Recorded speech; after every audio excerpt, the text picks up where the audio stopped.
Off the coast of Massachusetts, a sort of replay of the biblical book of Jonah. A diver was indeed swallowed up where he says he was, and he's got a whale of a survivor's tale to tell. I don't know, Carrie, Drew, it's a little fishy to me.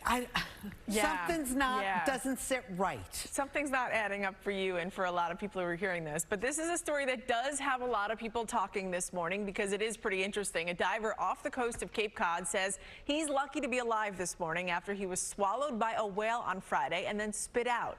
He says he was just out looking for lobster when something slammed into him, and by the time he realized where he was, inside the whale's mouth, he says he thought he was going to die.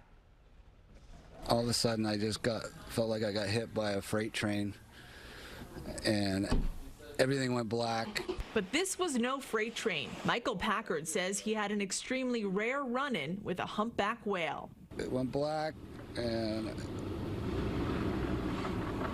I was like, oh my God, what the heck, where am I?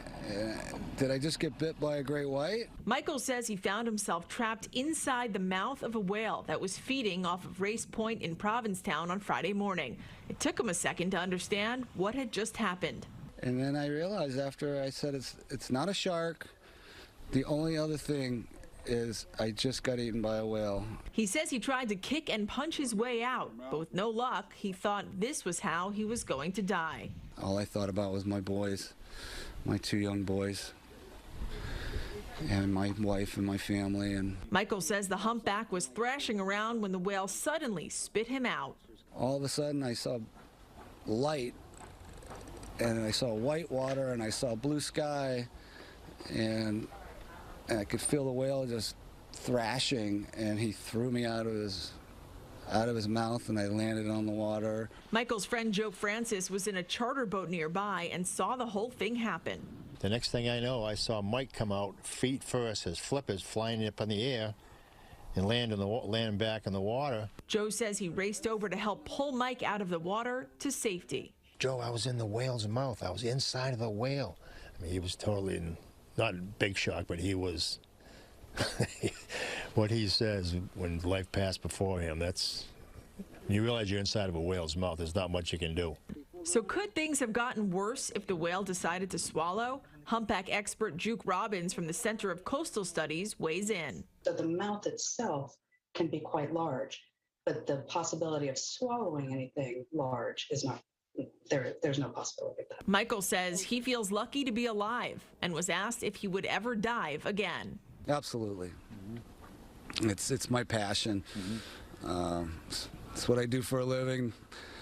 Very few people do it, and I get to get down into a different world away from the hustle and bustle.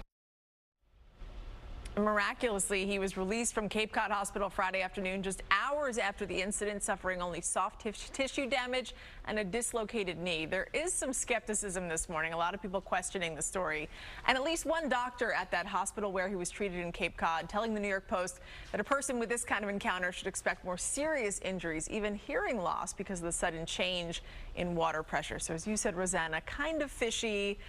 He's able to do an interview, you know, he's fine. I want to believe him, I want to believe him too, but it is kind of bizarre, to say the least. Okay, yes. It's good to be skeptical, right? Be skeptical, but yes, he does have his story to back himself up and his witness who saw it to back it up. Right. And that's about it. All right. Yes. Carrie, thank you so much. Sure. We need a little distraction in our lives. Definitely. You know what I mean?